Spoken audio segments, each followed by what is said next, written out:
and we're going to be discussing a very interesting topic, I must say. Safe motherhood. I mean, it's very important that women that are going on delivery, women even after delivery, and even in the course of nursing and all of that, it's very important that their care is being, taking as a #1 priority. So we are going to be discussing safe motherhood with her. You are welcome, please. Thank you. How are you feeling this morning? Doing great, my dear. The way you are looking all executive and all Oh, of that. is that so? Yes, you actually look really nice. Thank you, thank you. We are glad to have you. And like I said, I'm very much excited. It's very interesting. We see motherhood or being a mother or even all of that process to even having a child. A lot of times we treat it very trivial. We think that, oh, women are supposed to give birth, and we don't think about the circumstances around it, everything that it comes with. First of all, let me ask you, what is safe motherhood? Okay. I want to use this opportunity to say very good morning to our viewers and our listeners. And I'm happy to be here so I will talk about this very important issue. Okay. Safe motherhood is one of the very important components of reproductive health. And you cannot do with reproductive health without safe motherhood. Okay. If we say reproductive health, what do we mean? WHO defines it as a state of complete mental, physical, and social well-being, and not merely the absence of disease of infirmity.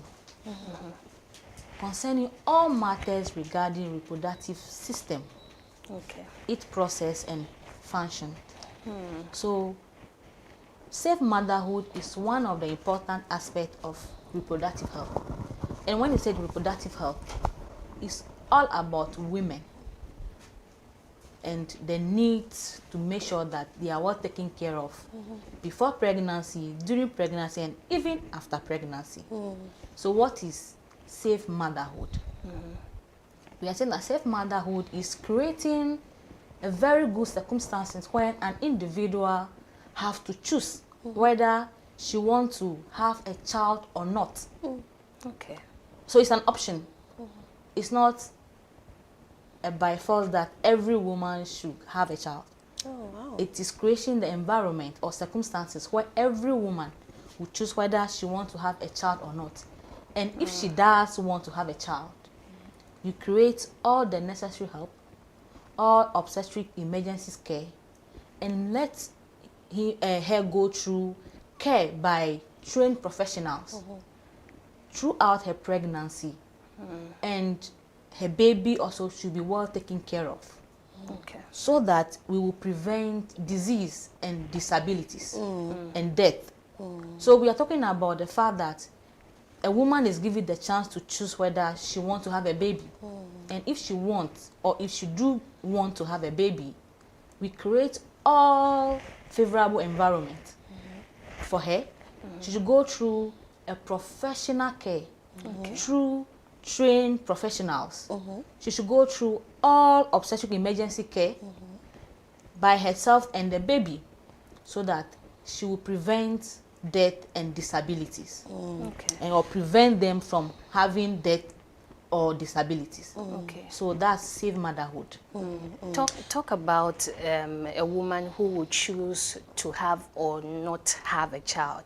So in that process, is it that maybe the person is already pregnant, then maybe comes to you and the person doesn't feel like, oh, I want to carry the child for 9 months. So is that the choosing not to have a child? No, not to have a child means you are not yet pregnant, Okay. but you choose that I won't have a child. Okay.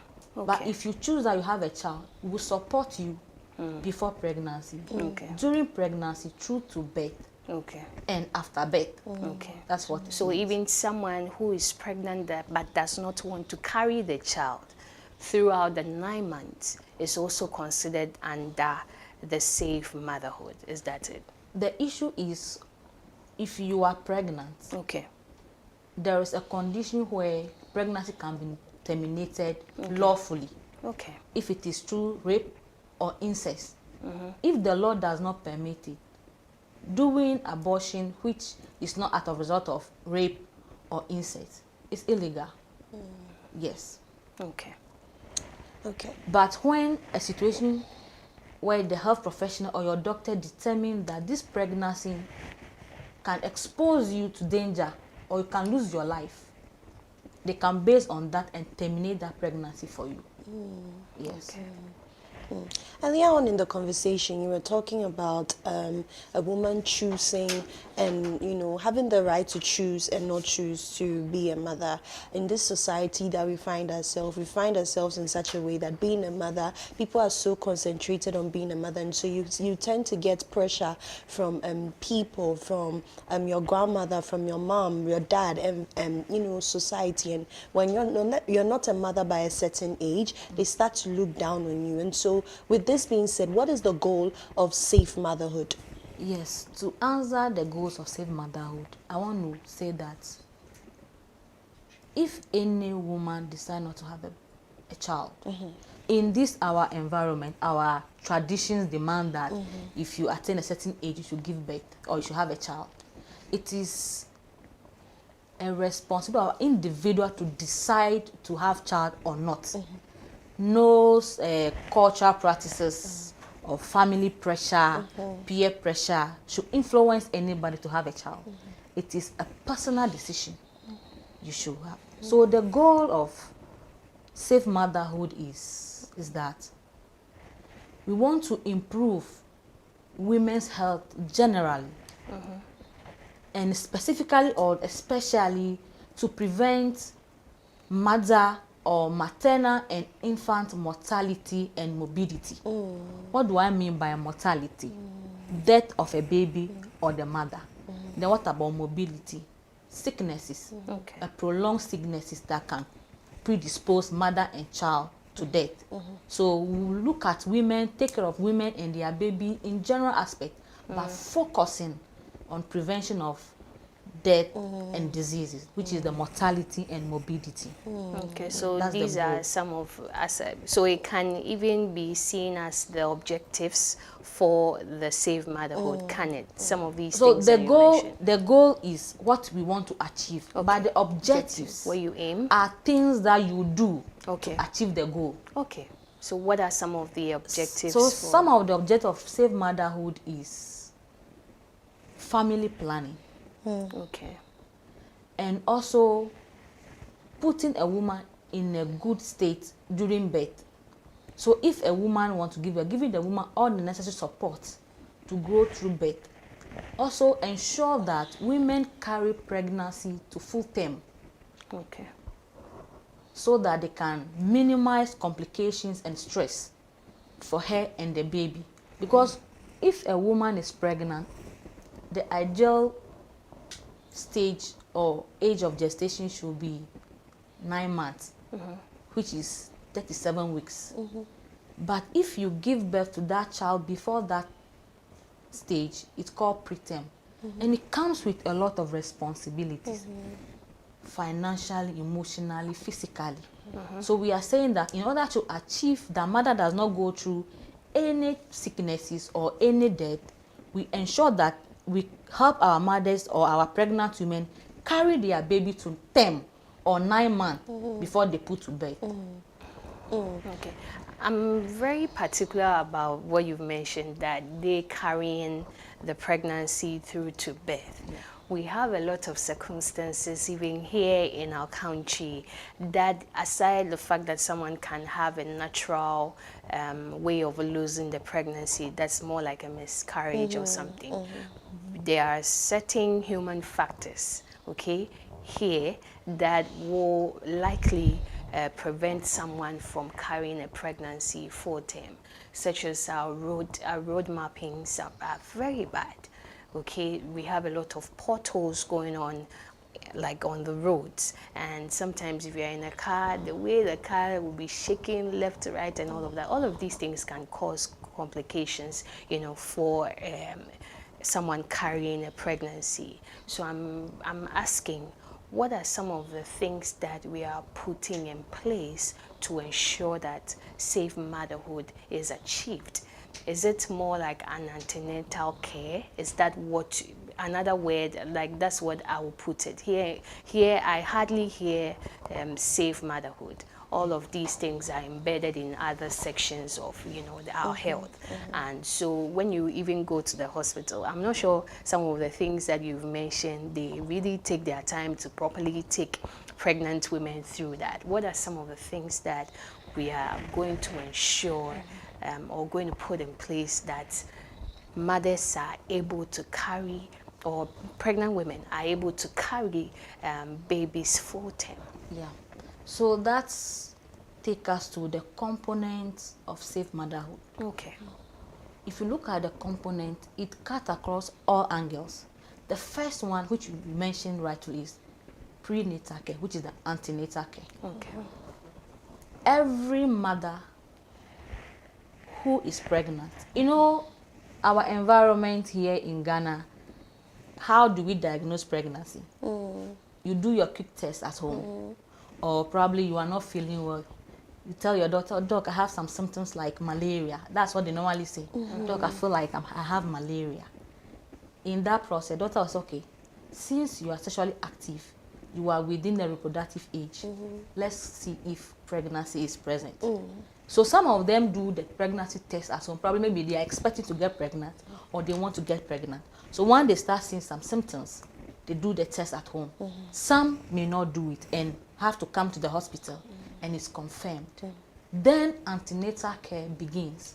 So it's very important that once you are pregnant, at home, you will come to the hospital.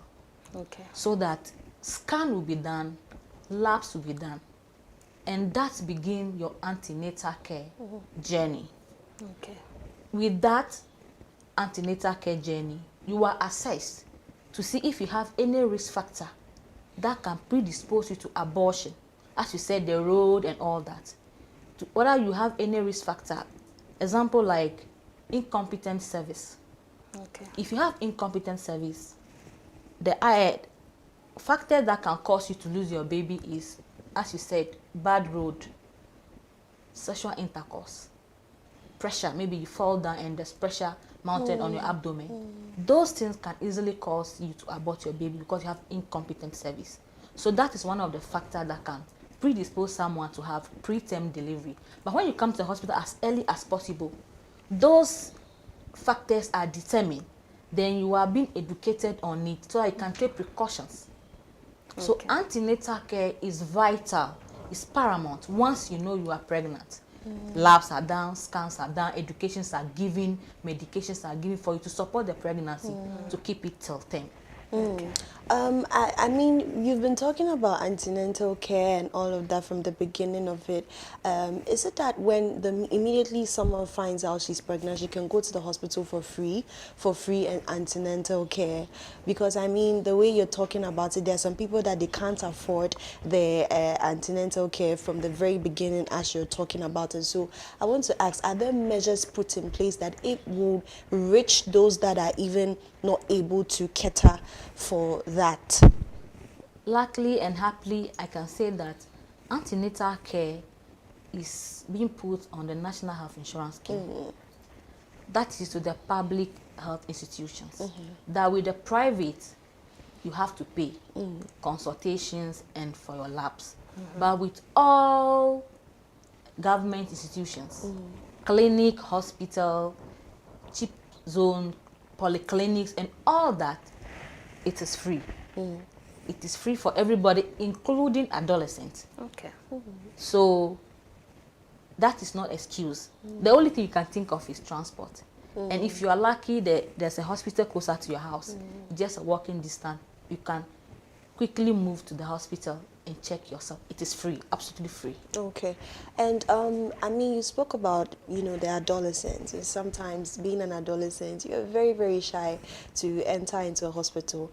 I'm sure maybe an adolescent will want to know more about it. They are not even pregnant, but they will want to know more about it. Do you have any packages for something like that. You know, when they come to the hospital and they want to know more about safe motherhood, even though they are not pregnant, they just want to, you know, have something like that and knowledge about it. Do you have anything like that? Yes, that's very important. Adolescents, you know, are not meant to get pregnant, but so many factors predispose them to indulge in certain things that they're not supposed and end up getting pregnant. That's why we have adolescent corner. If you go to the various clinic, you know that when they mix with the adults, you know, they laugh at them.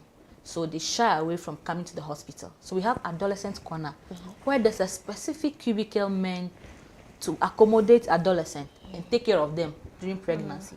But when you talk about education before pregnancy for adolescents, reproductive care have been included in their syllabus.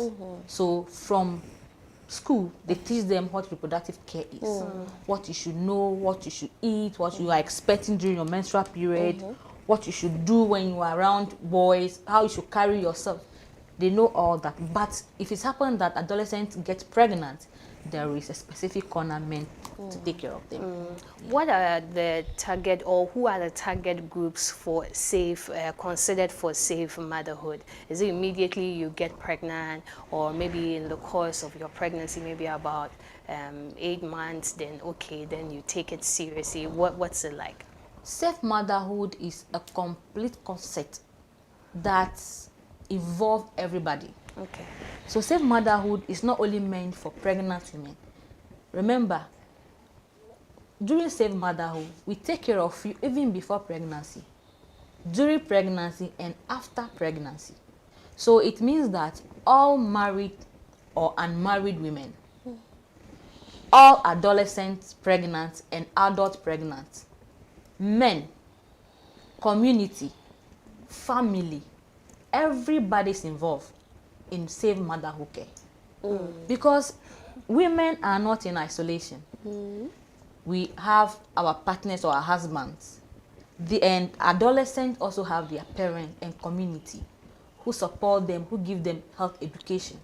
So when they are pregnant, they even need somebody in the home to encourage them that go to the clinic. You see? Okay. And our husbands too tell their wives, please go to the hospital. Even take them along, because special care is given to any wife or any woman that come to the clinic with the husband. Yes. You will not join long queue. You will be attended to quickly. So that's the plus. So we encourage that male involvement is very key in safe motherhood. Well, I mean, talking about male involvement, I want to know more. What are the role of men in safe motherhood? Women are emotional beings. And Okay. I would say that we make a larger population. Okay. But you will notice that when men are not there, women feel lonely. So if your wife, you are planning as couples or partners to embark on pregnancy, it is two-way affair. It's a partnership. It is a partnership. It's a teamwork. So you must encourage your wife. Even certain medication you have to take before getting pregnant, that is preconception care, which is another topic for another day. Your husband has to remind you or sometimes encourage you to take it. So men's role in safe motherhood is very key. They encourage you, they bring you to the hospital. You are proud that your partner is with you. So you are emotionally safeguarded. You are physically safeguarded. Financially, they play major role in financing our health care, you know. So men are part of safe motherhood, and their roles are very important. You mentioned the community, you mentioned people around us, even aside husbands or even men, like you put it.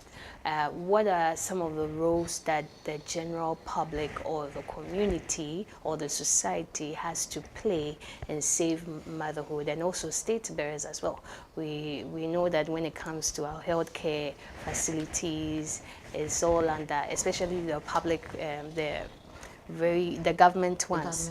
Yes, they have to. You mentioned that it's now under the National Health Insurance Scheme, But if you go there, really, if you go on the ground, things are not really as they should be. I remember years ago, years ago, I was way younger than this. I followed my mom to the hospital, and the way I was seeing things left, right, center, nobody told us to run. We ran, we ran. So she ended up having our last born, that's my little brother, at a private facility, because the conditions that were, pretty much at the government facility was not that suitable. So let's take it from family, Okay. community, then go to the government. So family, adolescents and young women grow from family. Then family develop to become community. So from the very word start, from the home, your mother and your father teaches you things you need to do, you need to know and do as an adolescent for you to even develop into adulthood. So family play a major or important role in safe motherhood. They guide you, they support you. Their experience, our mothers have given birth 34, their experience. So even sometimes you adolescent or adults, you don't even know that you are pregnant. Mommy say, I'm sure you are pregnant. I can see this on your face. I can see this. Even sometimes the vomiting, which is a significant sign that everybody knows that is a sign that you are pregnant, can come as a result of other conditions like malaria and all that. Once you start vomiting or showing some signs, just changes, our mothers can pick it up like magic. So the care and support starts from the family. Then to the community. Most of the time when adolescents are pregnant, their parents don't laugh at them. It is friends outside the home, people outside the home, people on the street. Oh, look at this girl. Yaman's daughter is pregnant, so she's just in class 5 or class 6. She's just in JHS 1. So we have to educate and sensitize the community that these people are growing adults. So if you shy them, they're going to cause illegal abortion, which can predispose them to death. They're going to do a lot of things. Septic can destroy their future. So we are, in as much as we are trying to educate them, not to even involve in any social act leading to pregnancy. When it happens, what do we have to? We need to do damage control by supporting them, educating them, encouraging them that after birth you can still go to school. So community education and community individual play a role as well. Then to the government. So sorry, not to catch you. Before you go to the government, you spoke about the parenting. Something just popped into my head. I mean, look at look at our parents here and look at where we find ourselves in Africa. Most parents wouldn't want to talk to you about health, adolescents. Those times we try to even talk about anything in that circle or sexual, and they beat us. That's why are you sounding this way and all of that. So what are you going to say about that? Our parents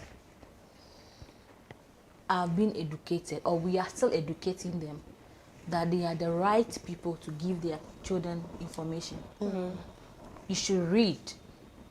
Let them know that they can trust you. But when you shout at them, they end up confining others and they end up misleading them. So they should know that they are the rock for them. They lean on them. If they support them at home, nobody can make them feel less outside the home. You see, when you train your child and then she defaulted, it's not your fault. What happened? Life must go on. You have to support them. You have to educate them. Let her have that confidence in you that when I speak with my mommy is just already to listen to me. Let us give them that listening ear. If not, they'll confine in their peers, and it will be a different story altogether. So our parents are actually encouraged to play those roles in the life of adolescents, especially. Definitely, and you were going to touch on the state. Then the state, the government. Governments play a major role in safe motherhood. If you look at safe motherhood, it talk about care of women, and we are saying the women should seek trained professionals, and then they go to specialty care and all that. The first thing is there any hospital available? is there any clinic? Every community needs to have a hospital, if not hospital, clinic at least. Because what is the reason? So that you can provide healthcare to people at their doorstep. So it has to be in the community. So we encourage government needs to, you know, build more hospitals and clinics so that people can have access to it. Because if it is closer, it makes it convenient for them to go. Imagine you traveling an hour to go and seek healthcare. It's already discouraging. You see, it's already discouraging. And also they should, you know, allocate enough fund for our hospitals. We need equipment. We need nice environment to receive medical care. But when you go to some of the hospitals, quote unquote, it's so dirty than, I mean, your home that you are living is neat. You go to hospital to go and, so you end up going to hospital and carry another disease. Back home. Back home. Where you are supposed to go and clear your sickness, you're not going and compounded it. So we are begging the government, they should, you know, put in more effort. We know they are trying, they are doing well, but more effort should be put in. Expansion of hospital facilities, allocation of funds. And our health professionals, some of them, you know, behave anyhow towards adolescents. I was going to talk about that as well. Yeah. You are supposed to be a spokesperson for adolescents. You are supposed to encourage, you're supposed to educate them, inform them about things that they don't know. So if you are already, even the facial expression of some of we health workers will turn you away from even coming there at all. So we want them to embrace both adolescent and adult. Anybody, the aged, male, female, embrace them. You are there. The reason is, why are you trained to provide care? You are not trained to just go and sit at the facility. You are trained to take care of human beings. So the more human beings come, the more you even practice your skills. Therefore, you are there because of them. You are for them. So we should, you know, attitudinal. We should work on our attitude. We should smile. We should welcome them. Maintaining eye contact when we are communicating with our clients. Even our body language should be welcoming, so that everybody that comes to hospital will be willing to come again to seek care. I'm happy this is not coming from me. Yeah. I'm happy this is coming from you, so that we send a word of caution to healthcare professionals, you know, out there. It's very important that we embrace people when they come to our facilities. Very, very important. I mean, we've spoken about parents, we've spoken about the government, healthcare, men, and all those things. What are the role of women, we ourselves, in safe motherhood? We are the custodians of safe motherhood, because everything about safe motherhood concerns us. It's for our benefit, it's for our welfare. So we are the ones supposed to begin with the campaign, so that everybody will come on board. As a woman, you need to know knowledge about what safe motherhood is. Okay. What you are supposed to do. You have to read. Even you need to read on the structure of your body as a woman. You should know the function of your breast. You should know the function of your uterus. You should read and know those things. If you don't know, you ask. You know, you ask. Then you need to avail yourself for treatment. But how do we do that? First, you need to know or be able to determine if you need help. Okay. So as a woman at home, we call it ability to determine to seek care. So it comes with even some delays.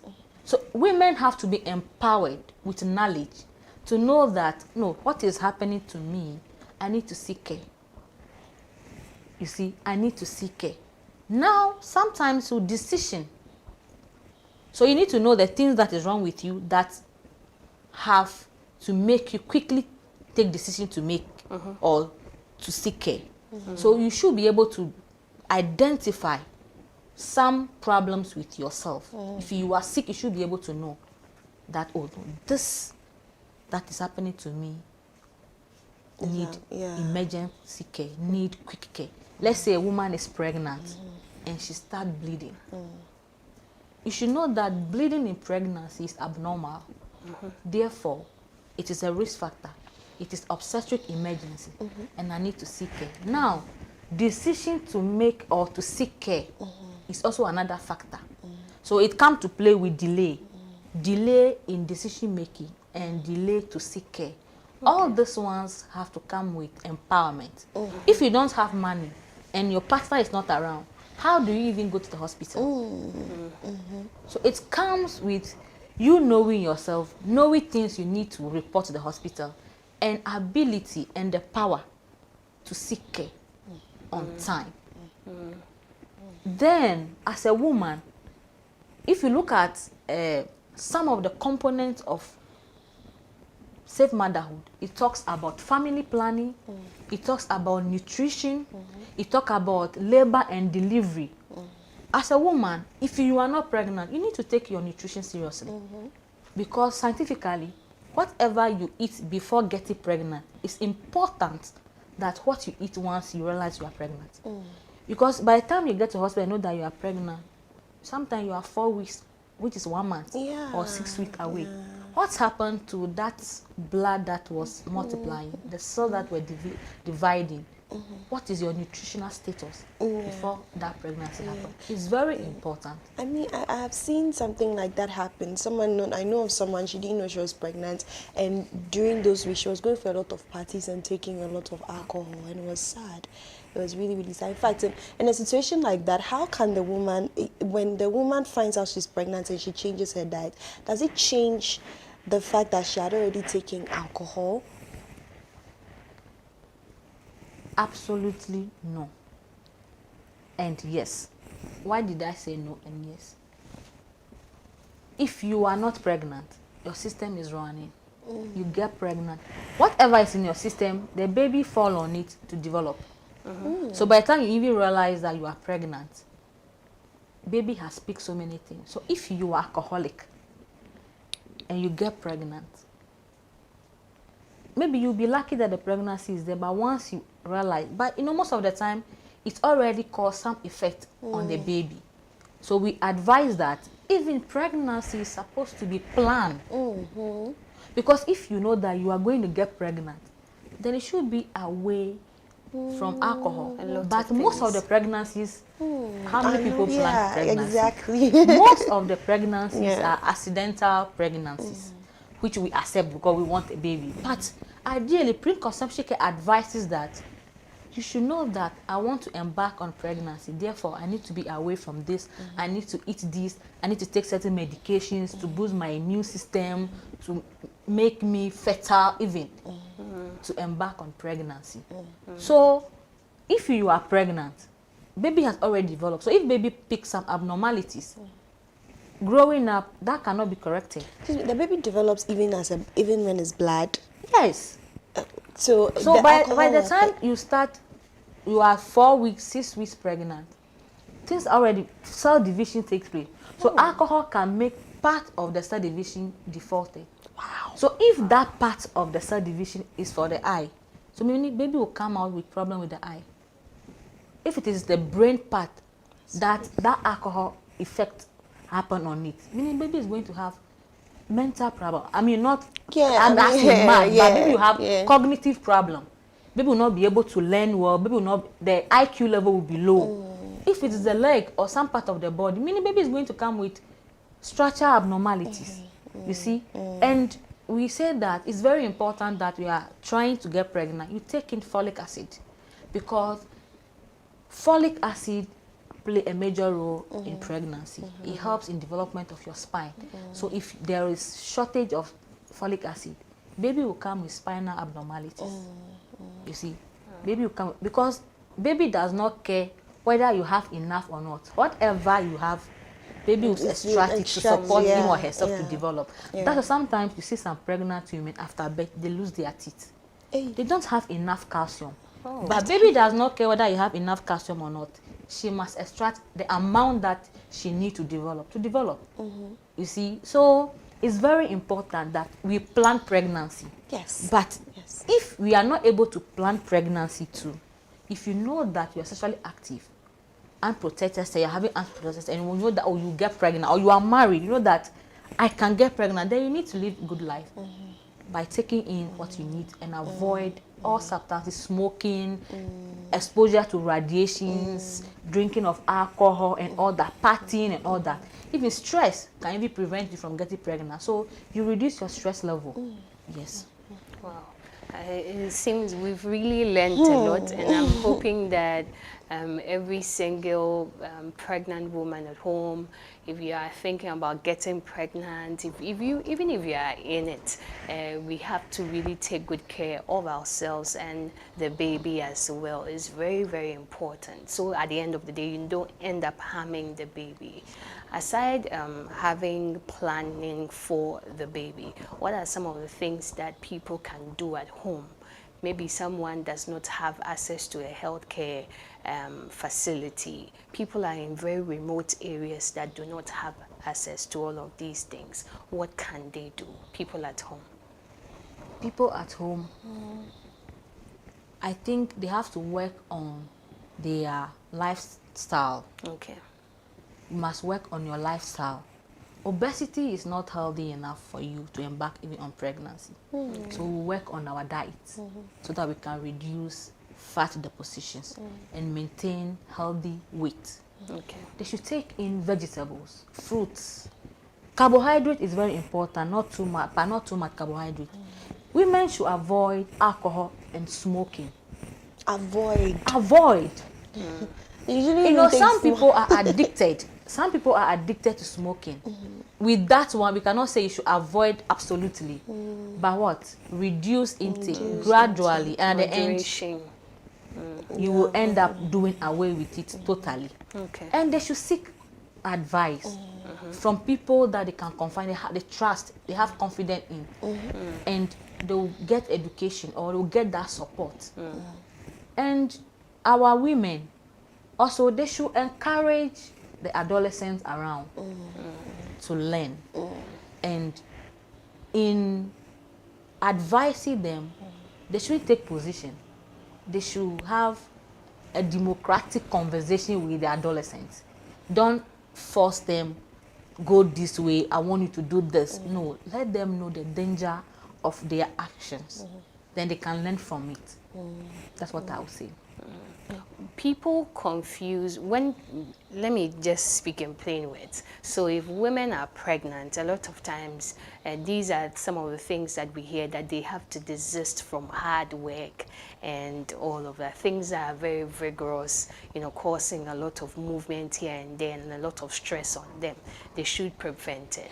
But you go to some places to where pregnant women from dawn, she wake up at dawn, make sure she fixes everybody up for school, for work, preparing of breakfast, doing everything from dawn to dusk, like doing every single When thing. she finishes, then she'll go to market. Exactly. And, you know. Exactly. So is it also a part of the safe motherhood, or is something that, oh, pregnant women, I would say, we are active, we have to be doing, what's the straight conversation about that's like? I just want to say, even the last time I went to the market, I saw a pregnant woman who is the kaya, carrying a very heavy load. I don't know if it is milk, packs of milk. Women, when we are pregnant, we are allowed to do mild exercise. You're not supposed to live a sedentary life. You eat, you sleep. No. Activities is very important, but to some level. So you do your mild exercise, but waking up from dusk and doing all the work, so much stress. You have to go to, even those are the remote areas. They go to farm and all that. No. We are pleading with our partners and our husbands. They should support us. If you can, if it is in the urban area and you can afford a house, a domestic aid, you should do so. But a pregnant woman alone cannot take care of everything, cook, wash, clean other siblings, and them going to school. She has to close from work, go and pick them. Pregnant women, all things be equal, you don't have any complication during your pregnancy, you're allowed to do your normal work. Okay. And even in the office, your HR manager or your immediate boss should know that you are pregnant, you are heavily pregnant, you are beyond second trimester. Therefore, the workload should be minimized. I mean, they should reduce it for you. If you have to walk up and down and climb staircase, that should be limited. You shouldn't be climbing staircase, because once you slip and fall, you can hit your abdomen. That can cause you to lose your baby. That can cause you to lose your life as well. So they should work, but to minimize the stress level. Some have the notion that it makes the baby stronger. So once the baby comes out, the baby is very active and all of that. The bones are so strong. These are some of the very beliefs that people have when it comes to women working. Is it true that it makes the baby, how hardworking a pregnant woman is determines how strong the baby is, or how immune the baby is going to be? Before you answer here, I also have one question. When I go on Instagram, okay, I see these pregnant women, they are in the gym and they are doing squats and up and down and they are lifting weights and here and there, and they are pregnant, heavily pregnant. You can see they are beyond their second trimester. You can add that to her question and then answer that for me. So your own excessive physical activity does not make baby strong. It's absolutely not. Okay. It's absolutely not true. Wow. We said pregnant women should involve in healthy, active activities, but not the strenuous one that can, predispose you to lose your baby and your life. And as you said at the gym, there are several specific exercises that pregnant women go through. The squatting. The squatting is very good. Okay. But squatting is not done at the early stage of pregnancy. It's advanced stage. When you are around 24 weeks, go upward. You can do exercise. You can go to the gym and do exercise. And then the ball exercise, they walk, they sit on the ball, and then they massage. The squatting actually helps to strengthen the pelvic floor muscle. What are the pelvic floor muscle? On top of the vagina, through to the inner area, and the lower abdomen. They are all pelvic floor muscles. Where the baby is. When the baby is putting the head. So it makes it elastic. Okay. So that during normal birth, you can easily stretch for baby to come out without even having a tear. No contractions. No contraction. No. So, but when you engage in strenuous activity, it can even, induce contraction, preterm contraction. So at the gym, the instructors know the various exercise range for pregnant women, which is healthy. So we encourage that. That's good. But no heavy No firewood heavy and all that, and all the pants at on all. your head. You can't do it for Africa. Okay. Protect Some of them yourself lift and your heavy baby. bucket of water. I mean, It's not allowed. It's not. it's not allowed. It's not healthy for you and your baby.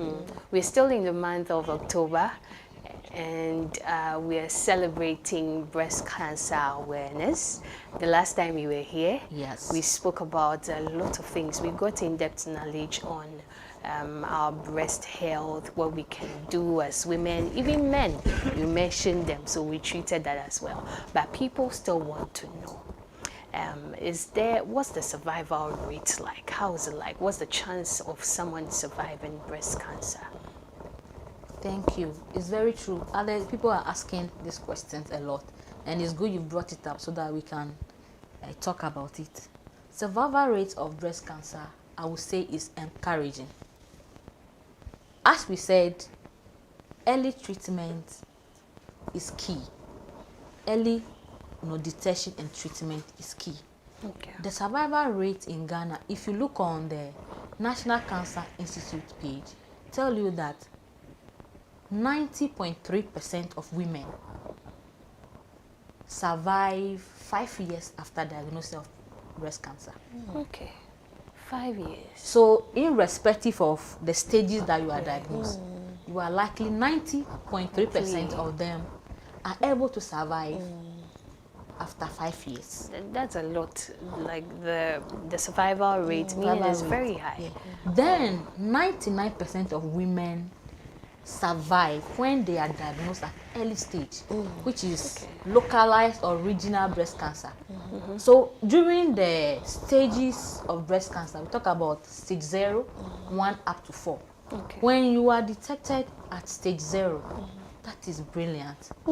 Stage 1, there is more hope. So those 2 stages, when you are detected, you go through the physical assessment, mammogram, and you are confirmed you have breast cancer, but it's localized. It can easily be taken off, or advisedly, you can take off the whole breast. You can survive. 99% of women who are diagnosed at that stage can survive after 5 years. Then someone even asked me on social media, can someone survive after 20 years? It is very true, just that the rate is 81 to 82% of women diagnosed with regional or localized breast cancer. 81 to 82% of them can survive after 20 years. Meaning there's still a possibility. There's possibility. Then, if you look at it, 10 years, people can survive 10 years. The percentage is around 94. Then 15 years, 91 to 93. So the survival rate is good. That's why we encourage that early detection saves lives. And one thing about breast cancer is when you are diagnosed, you need to surrender yourself for treatment, early treatment. Because you are diagnosed, some of them can say, I'm going home to think about it. I'm going to inform my partner. And the next time you see them in the clinic is after 2 years. Wow. So you see, so once you are diagnosed, we know that it comes with so much panic and emotional trauma. But once you are diagnosed as early as possible, you need to go through the treatment. And then stick to the treatment plan. When the doctor says, see me this week, make sure you are there. You are supposed to take this medication, you're supposed to do it. If you have to go through chemotherapy or radiotherapy, you have to do it. It's very key. And also, we don't actually pay attention to after treatment complications. One of the complications of after treatment is losing your hair, loss of weight, low appetite. Therefore, it's going to make you, it's going to a bit of deform you. That pretty woman or your radiation skin, become down. You lose your beautiful hair, and even it reduces sex drive, libido, and also prone them to infertility. It's very important that when women go through all these things and all these treatments that are stressful and they are exposed to this effect, we encourage that our husbands or our partners should be there for us. Yes, we were beautiful when we had no breast cancer. Now, breast cancer has come in, a visitor which is very dangerous. We've gone through treatment and it has changed the way we look. Please, we encourage that you love us the way we are, even after breast cancer treatment. Encourage us, give us all the necessary attention. And about infertility, some tend to go out. Let's seek help, because if a woman is within the reproductive age, no menopause, and breast cancer treatment affects her that she's unable to get pregnant, seek fertility treatment. And she can embark on pregnancy. Then to the sexual drive, encourage her. Do not go outside, because that alone is traumatizing. Let her know that you are there for her. I hope all the men are listening. We love you so much, and we want you to give us that love, even in the midst of all traumas. Someone like Captain he will not give you that. You go out. Hey, what kind of allegations is this? He will just leave you and Captain, go. But you have please to change your plan. Exactly. Exactly. It's very, very important. Wow. And so what are some of the things that you spoke about? Now you've mentioned survival rate is very good, and people who have been asking all of these questions now, at least they have some hope, in them as well. What are some of the things that you also wanted to throw more light on? We are throwing more light on the fact that even though breast cancer is dedicated for October for screening, please walk to any health facility and seek care. Go for physical examination. If there's a need for you to progress to mammogram or any other, please do so, because that is the beginning of the journey. If you are home, we don't know if you have a problem with your breast. But when you come, you have been assessed, and then something is established, you can start treatment.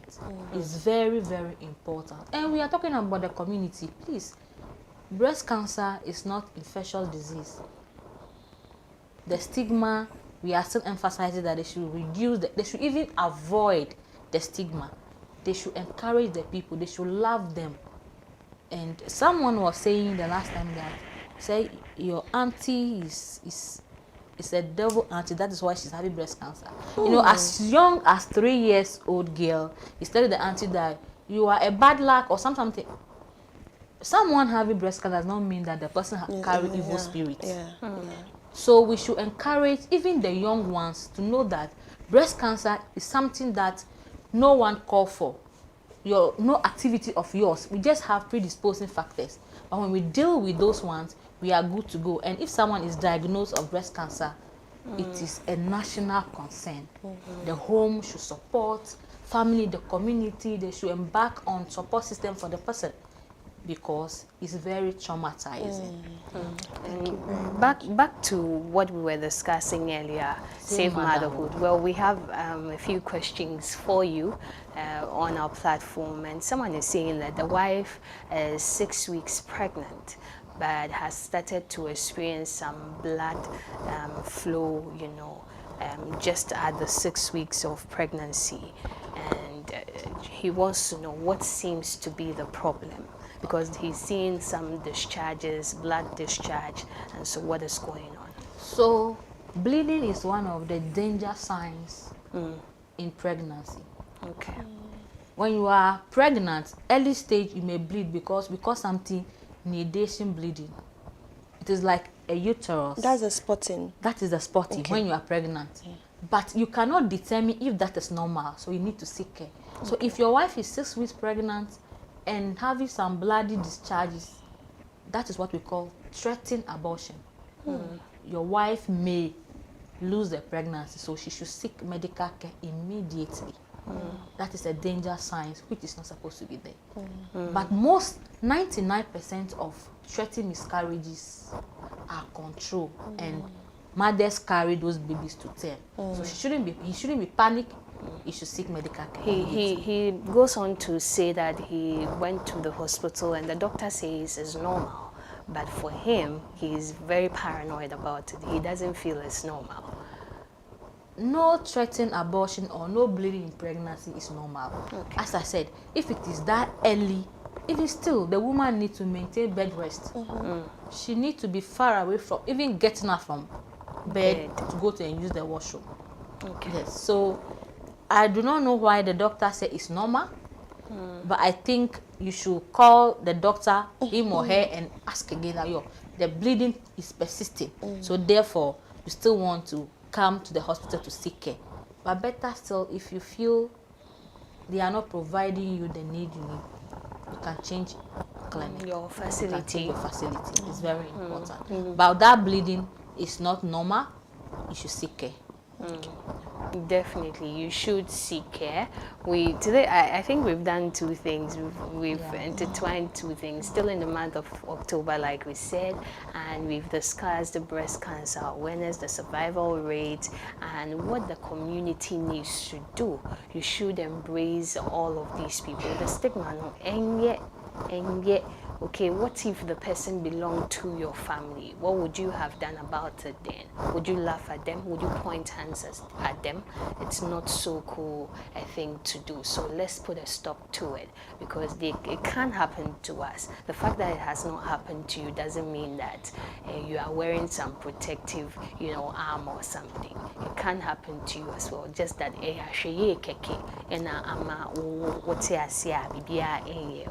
we're discussing safe motherhood as well. The things women have to do pre-bed, even post, even in the process and all of that. So it's an all-round care that we are giving ourselves as women.